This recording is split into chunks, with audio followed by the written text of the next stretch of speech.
يحبنا ويرضى أشهد أن لا إله إلا الله وأشهد أن محمدا عبده ورسوله لا نبي بعده اللهم رب اشرح لي صدري ويسر لي أمري واحلل عقدة من لساني يفقهوا قولي واجعل لي وزيرا من أهلي لا حول ولا قوة إلا بالله. Yang saya sayangi, yang saya kasihi, yang saya cintai dan yang saya banggakan para asatizah beserta para jamaah Majlis Ta'lim An-Nubala, mudah-mudahan dengan kehadirannya di sini mendatangkan rahmah kasih Allah buat kita, sehingga apa yang kita butuhkan yang Allah sukai Allah cukupkan. Atas pertolongan Allah, atas taufik hidayahnya, Ibu datang ke tempat yang mulia untuk mengkaji ayat-ayat Allah yang mulia, untuk menerangi kalbu kita, untuk membimbing hidup kita. Alhamdulillah Allah tarik ya, Allah tolong, Allah datangkan ke tempat ini. Oleh karena itu mari kita memuji Allah dengan ucapan Alhamdulillahilladzi bi ni'matihi tatimmus shalihat. Shalawat iring salam semoga Allah sampaikan cinta kita kepada baginda yang mulia, yaitu Habibana wa Nabiyana Muhammad sallallahu alaihi wasallam. Ibu yang dirahmati oleh Allah Subhanahu wa taala, Jumat kemarin kita membahas Al-Qabid Al-Basit. Ibu yang datang ke sini berarti dapat Nurul Basit. Kenapa? Karena Allah lapangkan hati ibu untuk bermujahadah, berjuang, meninggalkan sesuatu yang menyenangkan di rumah. Ditinggalkan, ada yang pekerjaan pun ditinggalkan, ada yang toh-tohan, itu artinya langkah untuk mendekati Allah salah satunya adalah dengan bermujahadah. Ibu tinggalkan dengan perjuangan yang luar biasa, suami yang sayang sama kita, anak yang menyenangkan, kita tinggalkan semua untuk apa? Untuk bermujahadah, bersungguh-sungguh mencari ridho Allah. Artinya hati kita oleh Allah sudah dikasih Nurul Basit, artinya dilapangkan untuk datang ke majelis ilmu. Ibu kalau nggak dilapangkan, urusan lagi jualan lagi ya tahlili, aduh beres. Anakku besok mau ini, aduh kalau nggak dikerjain sekarang nggak bisa, ntar dulu deh ngajinya. Berarti belum dilapangkan Allah. Nah, kita yang datang ke sini alhamdulillah berarti dapat Nurul Basit, Allah lapangkan. Berarti pelajaran yang kemarin kita mempraktekannya pada saat ini, salah satunya. Banyak yang lainnya saya nggak tahu apa yang lapang dari ibu. Tapi satu saya melihat dengan keadaan ibu di sini dilapangkan oleh Allah, dapat Nurul Basit. Sebaliknya yang tidak dapat kelapangan hati, kemudahan di dalam melakukan bermujahadah dalam kebaikan, berarti dia Al-Qabid, disempitkan. Susah mau melakukan kebaikan, banyak halangan rintangan. Kita Masya Allah la quwata illa, ini semua atas izin Allah. Tidak ada dasarnya kita bukan karena kita pinter saya duduk di sini, enggak. Bukan karena ibu tuh kuat saya emang rajin, bukan. Masya Allah la quwata illa billah, ini tuh kehendak Allah. Tidak ada daya kekuatan kita, nggak mampu berjalan, mau berkedip aja nggak bisa kalau nggak diizinkan oleh Allah. Apalagi sampai jalan ke sini nyampe, itu mah Allah banget, gitu kan? Nah sekarang bahasa Jangan bukan banget, bukan. Tapi ini mah Allah banget. Pokoknya apa-apa Allah banget. Kok bahasamu begitu sekarang? Ya dong, bahasa orang Sunda gitu. Walaupun kita belum sufi. Bukan suka film ya Bu ya. Artinya kita ingin mendekat kepada Allah. Tujuannya datang ke sini buat apa emang? Saya itu satu tujuannya ke sini cari ridho Allah. Gak bisa kita mencari ridho Allah kalau kita nggak mengenal siapa Allah itu. Harus kenal dulu sama Allah. Ini jalannya kita mengenal Allah Subhanahu wa Ta'ala, ilmu. Nah ini ada kaitannya dengan yang akan kita bahas sekarang. Itu minggu lalu ya Bu ya. Jadi yang minggu lalu gak datang, yang sekarang datang dapat itu ilmunya semua insya Allah. Yang kemarin gak datang 1 kali lipat karena saya udah ulang. Yang kemarin datang berarti berlipat ilmunya. Lanjut. Hari ini kita akan bahas sifat Allah Al-Asma'ul Husna yang ke-23 dan 24. Kemarin 21, 22. Yaitu sifat Al-Khafid Ar-Rafi. Al-Khafid itu diambil dari kata khafado ya Bu ya, yang tinggi. Nah kalau Al-Khafid yang meninggikan, berarti ada sosok yang meninggikan. Nah, kemudian Rafi itu diambil dari kata rofa'a, yang tinggi. Kalau kalimatnya jadi Ar-Rafi berarti yang meninggikan. Kata Hujjatul Islam Imam Al-Ghazali katakan, apa itu Al-Khafid Ar-Rafi? Al-Khafid artinya yang merendahkan, Ar-Rafi artinya yang meninggikan. Alladzi yufidul kufara bil isqa, yaitu Allah yang merendahkan orang-orang kafir, orang-orang yang berbuat batil, orang-orang yang perusak, orang-orang yang maksiat kepada Allah. Disuruh ngaji kagak mau ngaji, suruh sholat gak mau sholat, suruh belajar gak mau belajar. Berarti itu tandanya orang sedang direndahkan oleh Allah. Kita yang datang ke sini itu masya Allah. Berarti sebaliknya ya Bu ya. Siapa itu direndahkan dengan tidak diberikan kebahagiaan batin orang tersebut. Kebahagiaan batin itu cerminnya adalah bahwa itu akan diberikan kebahagiaan di akhirat. Nah, berarti ini kebalikannya. Dia akan susah hidupnya. Di akhiratnya akan sengsara. Kenapa? Karena berbuat batil. Jadi Allah merendahkan orang-orang yang berbuat batil, yang berbuat maksiat, yang tidak mau beribadah kepada Allah, yang hidupnya pengen senang-senang aja. Kebalikan, apa itu Rafi? Orang yang diangkat oleh Allah. Wa yarfa'u mu'minina bil is'ad, dan Allah mengangkat orang-orang mukmin dengan kebahagiaan batin. Kenapa saya bilangnya batin? Karena kebahagiaan yang kita lihat dari luar itu belum bisa mencerminkan kebahagiaan. Kebahagiaan itu adanya di hati. Di sini maka orang yang rafikan oleh Allah. Rafi itu artinya diangkat, dimuliakan,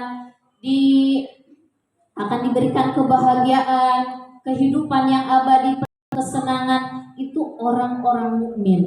Orang-orang mukmin nanti dia akan mendapatkan kebahagiaan di akhirat. Jangankan di akhirat Bu, orang mukmin itu di dunianya aja dia sudah bahagia. Di alam kuburnya apalagi nanti puncaknya adalah di surga, di akhirat. Gimana Bu Fila? Nah, akan kita lihat nanti ya. Yarfa'u awliya'ahu bitakrim. Allah mengangkat wali-walinya, orang-orang yang patuh sama Allah Bu. Apa-apa carinya ridho Allah. Tujuannya untuk Allah. Apa-apa pekerjaannya ini sesuai enggak dengan yang diharapkan oleh Allah. Pokoknya semua Allah, didekatkan oleh Allah. Gitu Bu. Jadi kalau semuanya Allah berarti didekatkan ke jalan Allah, itu orang yang dimuliakan oleh Allah. Pengennya tuh ngaji aja. Nah, kalau enggak ngaji, aduh merasa kayak Nah, tuh batinnya Bu, kolbunya tuh kayak ada yang hilang, gersang. Itu menandakan Bu, berarti orang ini ingin diangkat oleh Allah. Tapi kalau dia lebih enjoy nggak ngaji, lebih enjoy nggak sholat, lebih enjoy ngomongnya nyakitin orang lain, lebih enjoy dia hidupnya bebas aja, berarti dia Allah ingin merendahkan orang tersebut. Kita tinggal pilih aja, Bu. Hidup itu kan pilihan ya. Banyak bersyukur kepada Allah Ibu sudah dihadirkan ya. Yang selanjutnya wa yufitu a'da'ahu ibadah, dan orang yang direndahkan oleh Allah dia adalah musuh-musuh Allah dan dia dijauhkan dari Allah. Jadi orang yang banyak maksiat itu Allah gak suka sama dia, udah jadi musuh Allah lah, dia nggak ditarik dari rahmat Allah. Nah ibu-ibu ya, jangan sampai deh kita ya insya Allah. Wa man rafa'a musahadatahu 'anil mahsusati wal mutakhayyalat, dan barang siapa yang diangkat oleh Allah pandangannya, cara menilainya itu bukan menilai secara fisik. Jadi kalau orang diangkat derajatnya Allah nih ada cirinya. Kalau tetangga diberikan nikmat rumahnya jadi 2 tingkat, naik 3 tingkat. Tetangga nih, jangan tetangga lah Bu Vila kayaknya suhu. Itu tuh orang yang di seberang sana, hebat bangetnya rumahnya, mobilnya nambah, mentereng nambah dari tadinya Avanza sekarang Lamborghini. Tapi dia nggak sholat. Orang yang ditinggikan oleh Allah, cara pandangnya bukan melihat secara fisik, secara dunia. Dia akan melihat bagaimana jabatannya sudah naik, rumahnya udah tingkat, mobilnya udah bertambah, agak perlu lagi saya makan panadol sekarang. Tetangga yang diangkat oleh Allah, tapi dia nggak sholat, tapi dia nggak puasa, tapi dia tidak datang ke pengajian. Bukan orang sukses orang itu. Dia bukan orang hebat. Saya nggak punya apa-apa. Saya kejar ridho Allah. Saya kejar keutamaan, kemuliaan Allah. Ngapain sirik? Nggak usah sirik lagi. Nah, cara pandang orang yang ditinggikan oleh Allah Subhanahu wa Ta'ala, jadi melihat orang lain, kesuksesan orang lain, kemajuan orang lain, bukan dilihat dari jabatan harta yang dimilikinya, tapi yang dilihat oleh dia apa? Wa iradati an jamilis sahawat faqad rafa'ahu ila ufukil malaikatil muqarrabin. Jadi dia melihat segala sesuatu itu sesuatu yang mengangkat derajat dia, yang bisa melebihi derajat para malaikat. Rumahnya ngontrak, tapi dia bangun tahajud tiap malam. Ketemu orang tidak pernah marah, kata-katanya nggak celetak-celetuk, dia jaga sekali. Kalau mau ngomong dia kayaknya emang agak lama. Ternyata setelah saya pelajari, dia nggak mau kata-katanya nyakitin orang lain. Kalau kita kan ngasal aja, orang mau singgung mau enggak gitu. Orang yang dimuliakan, diangkat oleh Allah, itu melihatnya sesuatu yang dari dalam. Ini tuh menyenangkan enggak? Ini dosa enggak? Ini salah enggak? Itu bu orang yang ditinggikan oleh Allah. Selama ini kita ngelihat kalau anak tetangga kita udah sarjana dapat kerja, kita langsung wah sukses banget ya. Udah punya rumah lagi dia, hebat ya. Langsung wah luar biasa. Padahal bukan itu kesuksesan seseorang itu. Kesuksesan seseorang itu walaupun dia ngontrak, tapi dia dekat sama Allah, hidupnya di jalan Allah, dibimbing sama Allah, gak berani ngambil hak orang lain, ngomongnya dijaga. Sesuatu apa yang dia miliki dari dirinya, itu semuanya memberikan manfaat buat orang lain. Itu orang yang sukses, itu orang yang ditinggikan oleh Allah. Jadi sekarang kita nggak usah ngiri lagi ya. Kalau ada orang yang diangkat, ya emang itu mah bagian dia, jadi atur sama Allah. Kita lanjut. Wa man qassara musyahadatihi 'alal mahsusah. Barang siapa yang terhalang, dia terhalang, ini orang yang diangkat juga oleh Allah, sama yang tadi intinya. Dia itu memandangnya dari fisik, jadi dia terhalang memandangnya dari fisik. Jadi kalau ada lewat pejabat, gubernur, presiden, dia biasa aja. Tapi kalau ada lewat ulama, orang soleh, masya Allah langsung bergetar hatinya. Dia muliakan. Dia menginginkan seperti orang-orang yang soleh tadi. Dia menginginkan seperti orang-orang yang diangkat oleh Allah, wali-wali Allah, para ulama. Tapi kalau presiden, gubernur, tetangga rumahnya sekian tingkat, mobilnya bertambah, kagak ada tuh keinginan yang luar biasa. Yang mungkin kalau saya dikasih izin oleh Allah, saya untuk kemanfaatan yang lain. Boleh begitu. Tapi tidak sampai membuat kita iri dengan orang itu. Itu orang yang diangkat oleh, itu tanda-tandanya. Nah, kita mengukur diri kita, saya itu masih apa ya? Ya masih pengen ya seperti yang sebelum. Manusiawi ya Bu. Manusiawi. Kan di sini dikatakan harus melebihi derajatnya di atas malaikat. Manusianya di bawah. Tenin. Malaikatnya yang diangkat. Wa himmatuhu 'ala ma yusyariku fihil bahaim minasyahawah. Ada orang yang keinginannya, himmah itu artinya semangat, Bu. Ada orang yang keinginannya, semangatnya itu pengen selalu bareng, selalu terlihat bahwa dirinya cukup segala-galanya, dan dia akan berjuang, berusaha untuk bahaim, seperti binatang. Binatang itu kerjaannya makan, minum, hubungan seksual, tidur. Pokoknya yang penting gua senang, yang penting gua happy, yang penting enak hidup. Nah, orang-orang yang direndahkan oleh Allah hidupnya untuk makan seperti binatang. Seperti binatang. Kita sudah mempelajari bagaimana menurut Imam Al-Ghazali tingkatan-tingkatan manusia ya. Disambungkan pengetahuannya. Ada orang seperti binatang ternak, ada orang seperti binatang buas, Bu. Kalau binatang ternak mungkin masih mending ya, Bu ya. Dia cari harta pagi, siang, sore, sampai lupa ngaji, sampai lupa baca Quran, sampai lupa sholat dan sebagainya. Kenapa? Butuh buat makan. Nah, itu seperti binatang berarti orang seperti ini. Ini termasuk yang masih direndahkan oleh Allah. Tapi ada yang paling parah, dia menjadi seperti binatang buas. Iya, jadi kalau lagi bisnis yang sebelah rugi, masuk iya, yang penting saya dapat keuntungan. Itu seperti binatang buas, sikut sana, sikut sini, nggak peduli dengan orang lain, tidak ada rasa kasih sayang, serakah yang ada di dalam dirinya. Faqad khafadahu ila asfalas safilin. Jadi dia direndahkan oleh Allah dengan kondisi yang serendah-rendahnya.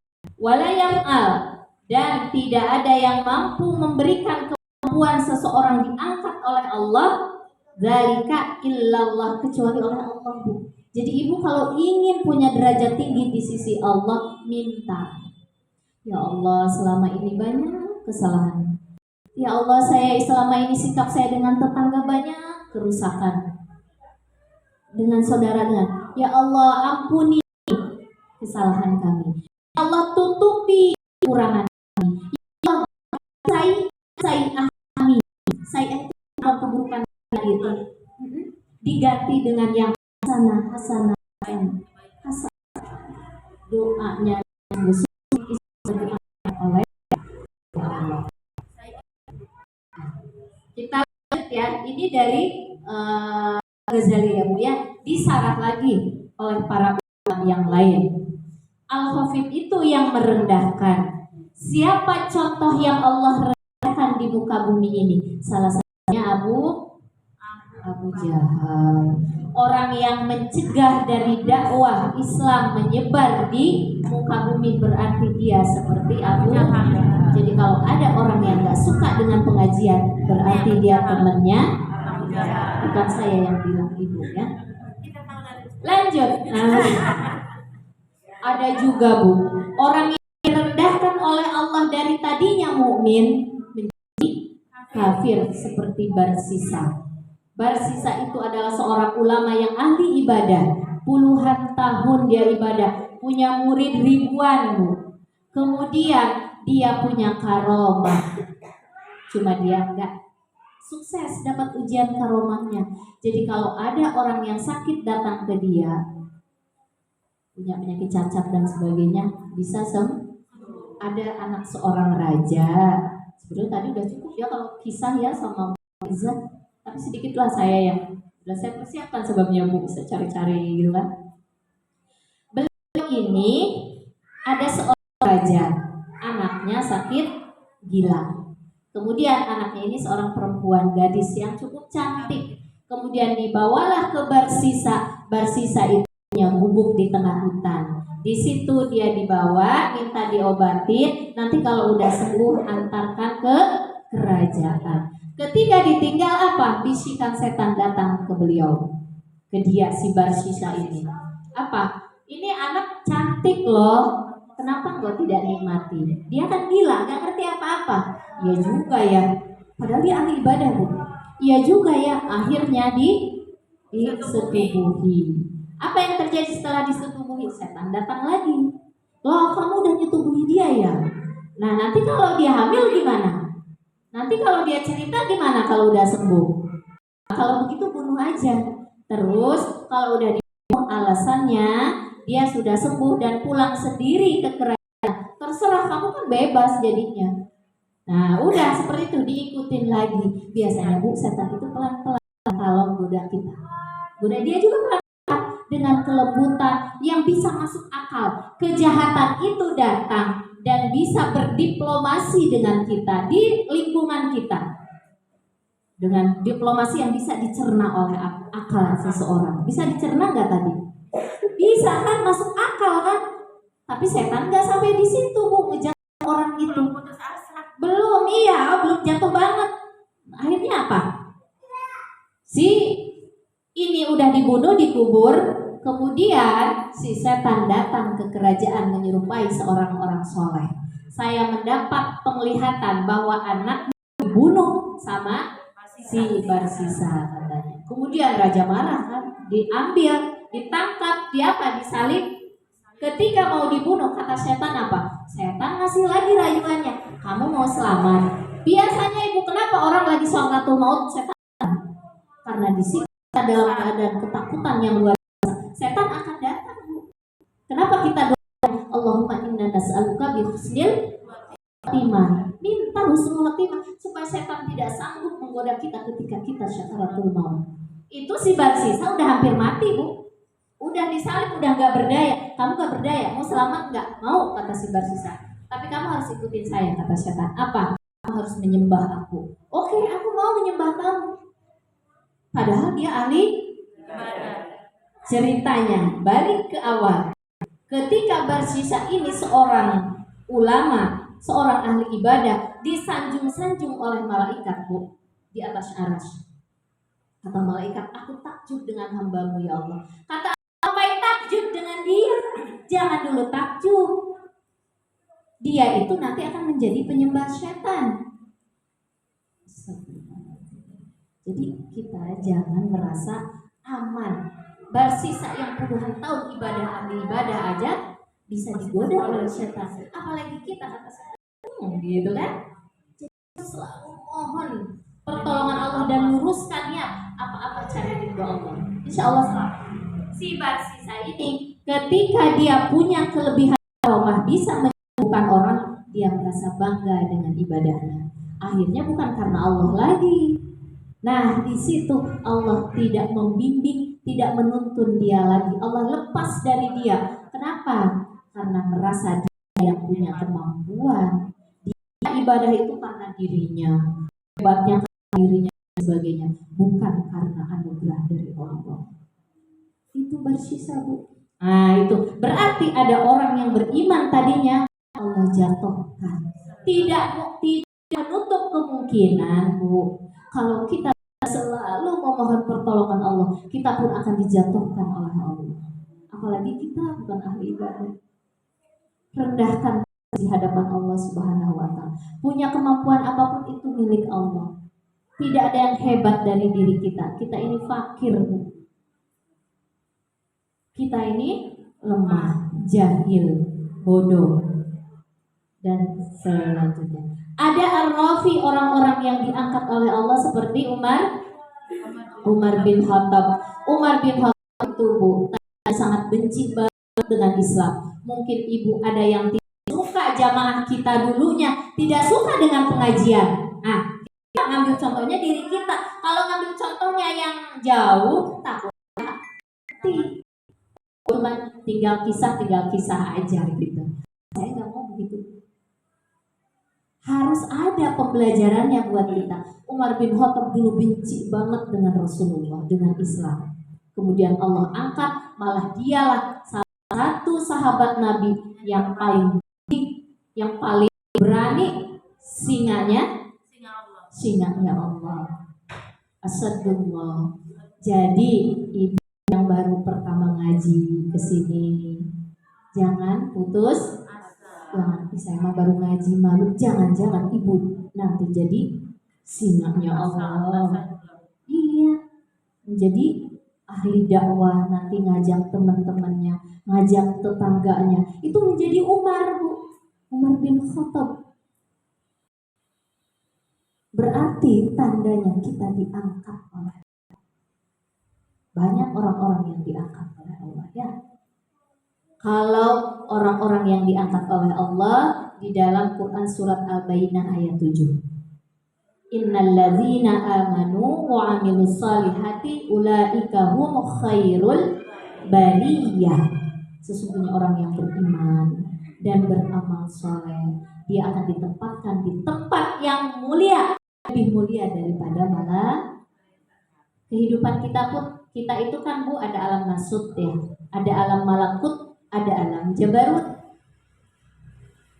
Nah, mungkin ibu jarang dengar. Nah, saya sampaikan sedikit aja, tapi pembahasannya panjang sebetulnya. Alam nasut itu alam manusia, ya, alam hewan dan sebagainya. Di bawah lah kita dunia, dana, rendah, sebentar. Ada alam malakut, alam lebih tinggi dan lebih mulia daripada alam nasut tadi. Bagi siapa yang senang dia dalam kebaikan, senang dia ibadah, senang dia untuk belajar, ingin lebih mengenal Allah. Kan malaikat kerjaannya senangnya ibadah. Berarti diri kita sudah naik ke alam malakut, Bu. Nah, kata Allah, kehebatannya manusia bisa lebih dari alam malakut. Alam malakut itu alam malaikat ya, Bu, ya, yaitu alam jabarut. Dan ini kenapa Nabi Adam, orang-orang malaikat bersujud, disuruh sujud kepada Nabi Adam, iblis disuruh sujud kepada Nabi Adam, karena posisi kedudukan kita manusia ternyata bisa lebih hebat daripada malaikat, lebih tinggi, namanya alam jabarut. Ya, Bu Zainab, kalau nanti Bu Zainab nanya. Ya, lanjut. Jadi manusia yang memiliki derajat mulia di sisi Allah, Bu, belum tentu mulia di sisi manusia. Gimana? Ayo, yang fokus dong, Bu Zainab. Ar-Rafi atau Khofit ini, Bu, ada orang dia bisa mulia di sisi Allah, luar biasa, Bu. Kolbunya terang, bercahaya, hidupnya lurus, tidak suka maksiat. Ini orang berarti dimuliakan oleh Allah. Tapi belum tentu dia dimuliakan oleh manusia. Contohnya seperti apa, Bu? Ada yang tahu? Contohnya seperti Uwais Al-Qarni. Uwais Al-Qarni itu hatinya penuh dengan kelembutan, cahaya, hatinya penuh dengan ketaatan dan ketundukan kepada Allah, dan dia sangat berbakti kepada orang tuanya. Apa? Dia ma'rufan fis sama. Dia dikenal di langit, tapi di di bumi, di masyarakat dia dihinakan, direndahkan. Malah ada banyak mengatakan Uwais Al-Qarni orang gila katanya. Kenapa? Dia setiap pagi dia angkat kambingnya ke atas gunung, sore diturunin, tiap hari begitu terus Uwais Al-Qarni ini. Orang nggak tahu tujuannya apa. Tujuan dia adalah ingin menghajikan orang tuanya dengan badannya, dengan ototnya, karena dia orang miskin, nggak punya penghasilan yang cukup memadai untuk bisa membeli onta atau sewa orang yang bawa ibunya. Jadi harus dengan ototnya sendiri. Bagaimana caranya? Bertahun-tahun dia bikin sendiri supaya bisa 1 bulan perjalanan ke Mekah. Ini orang Uwais Al-Qarni ini maka dibilang seperti orang. Artinya apa? Dia dimuliakan oleh Allah, tapi di hadapan manusia belum tentu. Ada orang yang dimuliakan di hadapan manusia, pejabat, gubernur, presiden, camat, lurah, RT, RW, punten yang ada RT RW di sini. Kalau gubernur mah nggak ada ya, tenang aja saya. Nah, ada orang yang punya jabatan di hadapan manusia, tapi belum tentu dia diberi penghargaan, dikasih jabatan oleh Allah. Jadi ketika Rasul duduk nih Bu beserta para sahabat nih, kemudian ada seorang laki-laki lewat. Innal abda la yusaru lahu min salamah bainal masyriq wal maghrib, kata Rasulullah. Ada seorang hamba, dia dikenal dari masyriq sampai maghrib. Dari mana Bu? Dari sampai dari mana tuh kalau dari luar sampai ke ufuk kemana? Dari masyriq sampai ufuk maghrib barat, dari timur ke barat ya. Kemudian kata Nabi, ini laki-laki sangat terkenal. Bagaimana pendapatmu tentang dia? Nabi bertanya kepada para sahabat tuh. Ini ada yang lewat tuh, pakai mobil patroli pejabat. Terus ibu komen ke saya. Nah, contohnya ya Bu ya. Itu gimana menurut ibu, pandangan ibu tentang dia? Apa kata para sahabat tuh?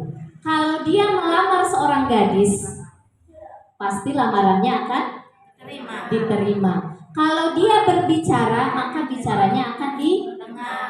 Kalau dia meminta pertolongan, pasti orang semua akan menolong dia. Tiba-tiba yang kedua laki-laki itu kuncel, kumuh, dekil dan sebagainya gitu. Yang mungkin lagi bawa dorongan tempat sampah. Nah, hati-hati Bu nih ya. Kalau ibu lewat orang tukang sampah, muliakan dia. Jangan dia wali Allah. Nanti kita akan lihat sekarang ini. Kata Nabi, bagaimana pendapatmu orang yang kedua ini? Kata para sahabat Bu, ya Rasulullah, kalau dia melamar pasti dia ditolak. Kalau dia meminta tolong nggak ada yang mau nolong dia. Kalau dia berbicara nggak ada yang mau mendengarkan dia. Apa kata Rasulullah? Wahai sahabatku, ketahuilah bahwa laki-laki yang kedua ini dia 10 kali lipat lebih mulia daripada yang pertama. Maka jangan suka melecehkan, jangan suka merendahkan orang-orang yang di bawah kita. Dan jangan suka menyanjung orang yang punya jabatan atau di atas. Jadi artinya apa? Semua makhluk harus kita hormati. Tapi ketika kita belajar ini, kita harus lebih menghormati orang yang diangkat oleh Allah dan merendahkan orang yang direndahkan oleh Allah. Nanti kita akan ujung di ujung ya, yang merendahkan orang yang direndahkan oleh Allah itu seperti apa. Nah, kesimpulannya Bu ya, udah mau jam 4. Kesimpulannya, yang pertama, kriteria manusia itu terbagi 4 macam Bu. Yang pertama, Allah tinggikan manusia. Dia ditinggikan di hadapan Allah dan di hadapan manusia juga dia tinggi. Contohnya seperti pemimpin yang adil, dia presiden atau dia gubernur, tapi gubernurnya adil, presidennya presiden adil, takwa sama Allah, takut dia dengan hukum-hukum Allah, sayang dengan rakyatnya, menghormati, memuliakan para ulama, orang-orang yang berilmu. Nah ini kriterianya, yang pertama pemimpin yang adil. Maka nanti di akhirat pemimpin yang adil ini akan dikasih daulah kekuasaan oleh Allah. Sabatun yudhilluhumullahu yauma la zilla illa zilluh. Ada 7 golongan orang yang akan diberikan naungan oleh Allah. Artinya ini prerogatif Allah, dia punya kelebihan gitu. Siapa? Salah satunya adalah pemimpin yang adil. Yang terkenal pemimpin yang adil dari zaman Rasulullah sampai ke sini, termasuk Rasulullah Khulafaur Rasyidin, dan yang paling terkenal kalau dalam sejarah itu zaman kekhalifahan Abbasiyah, yaitu Umar bin Abdul Aziz. Dan kata para ulama, itu adalah salah satu wali-wali Allah. Tapi dia jadi pemimpin, orang presiden lah kalau sekarang mah, hebat gitu. Tapi adil, luar biasa, takwa sama Allah. Nah ini dia akan dapat keutamaan seperti itu. Masih yang tadi contohnya al-ghani syakir atau safi, orang kaya yang bersyukur. Dermawan, Bu. Kalau kita punya harta, ini harta itu lembut, pengennya nolong orang terus gitu. Pengennya berbagi aja. Kemudian dia juga penuh dengan safi, itu artinya apa, Bu? Pemurah. Orang dermawan yang pemurah. Kalau acara nyumbang pasti, nggak ada acara pun kebutuhannya apa pasti nanya-nanya ya. Itu beda lah, Bu ya. Kalau orang yang dermawan itu begitu. Nah kita panitia nih yang ngerti siapa yang dermawan, siapa yang pelit ya, Bu ya. Yang bakhil, medit, berkat jahe, nah tahu gitu. Nah itu berarti salah satunya. Kalau orang diangkat oleh Allah, yaitu kalau kita berkepunyaan lah ya, punya rizki dari Allah, orangnya senang berbagi, nggak susah gitu, nggak berat. Kalau berat amat ya gitu, masih mujahadah berarti. Nah, tapi nafsunya itu juga masih masuk ke dalam orang-orang yang akan diangkat oleh Allah, masih berat. Yang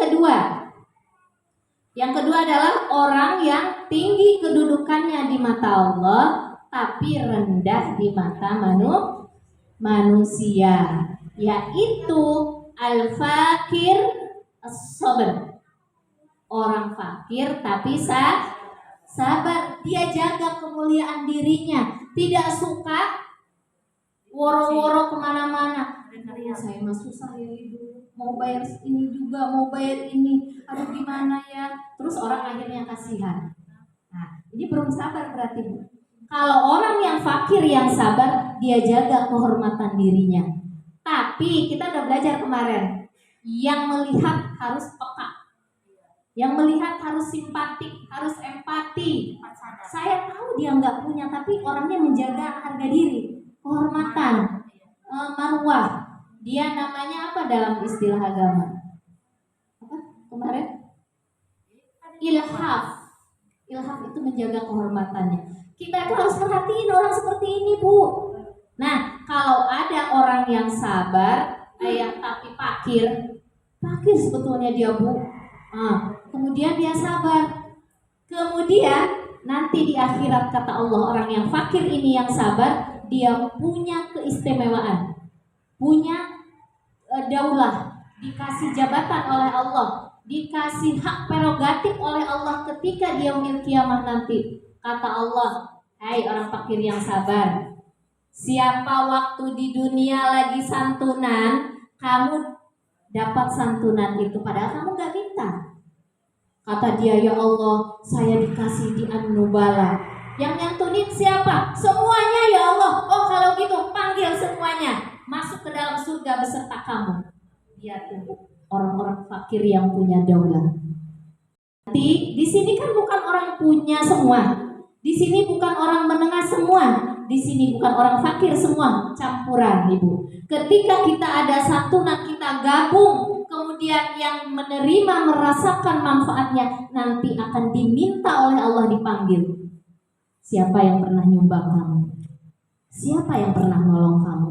Itu ya Allah disebutin. Kalau satu musola majlis taklim An-Nubala dipanggil semua oleh Allah. Kenapa kita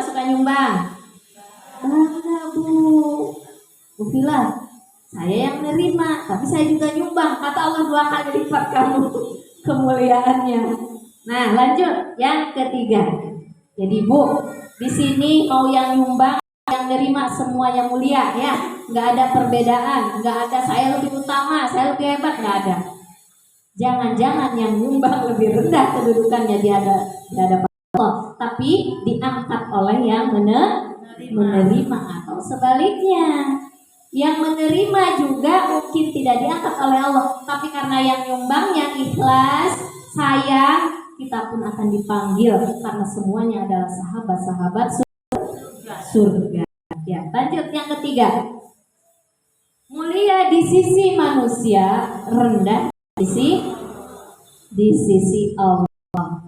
Ini seperti pemimpin yang zalim, ada RW zalim, ada RT zalim, ada lurah zalim, ada gubernur zalim dan sebagainya zalim, pokoknya pemimpin. Nah, ini berarti orang ini dia dimuliakan oleh manusia karena dengan jabatannya orang mulia ya.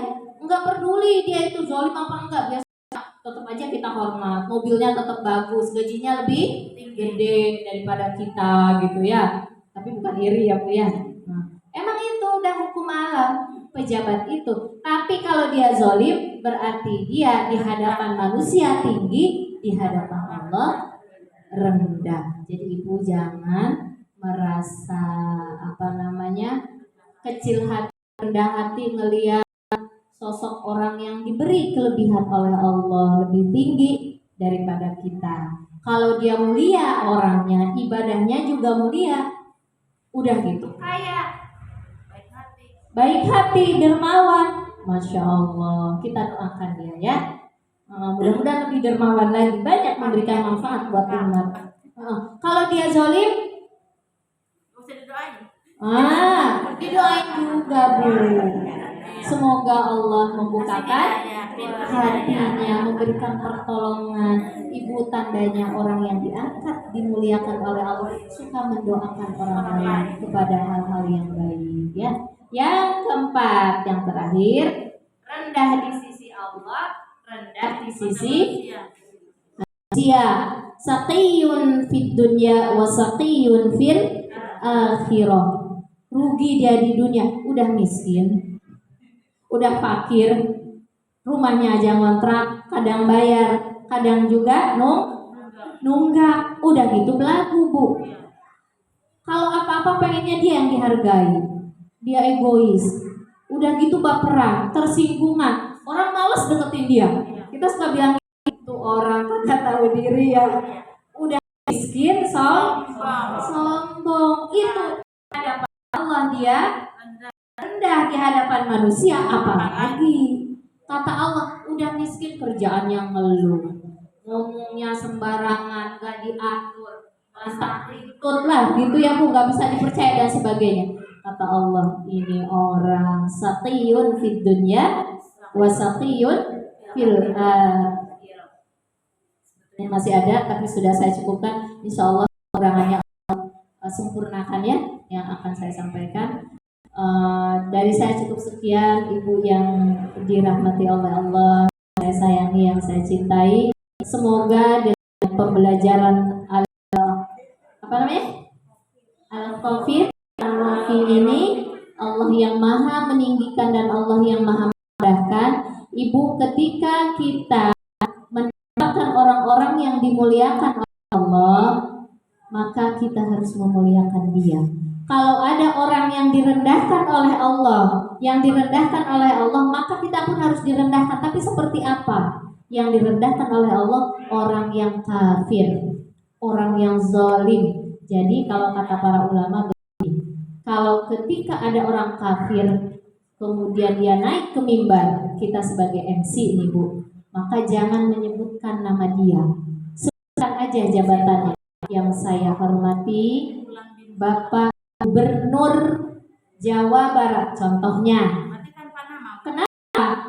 Kalau gubernurnya itu orang kafir bukan Islam, itu jangan dimuliakan. Sebutkan aja yang saya hormati Bapak Gubernur Jawa Barat, semoga selalu dalam lindungannya. Artinya apa? Kita menyebutkan dalam hati bukan gubernur dia, mungkin namanya Abraham, Cornelius, Ignatius dan sebagainya. Bukan dia, maksudnya gubernur yang sebelumnya karena sebelumnya adalah Islam seperti itu. Atau kita muliakan orang-orang yang mulia di sisi Allah. Dari saya cukup sekian, mohon maaf, mudah-mudahan bisa memberikan banyak manfaat ya untuk saya dan untuk ibu semuanya, dan saya juga mohon maaf bila mana ada kata-kata yang kurang berkenan di hati ibu semua. Dan saya juga mohon ampun kepada Allah. Wabillahi taufiq wal hidayah. Wassalamualaikum warahmatullahi wabarakatuh.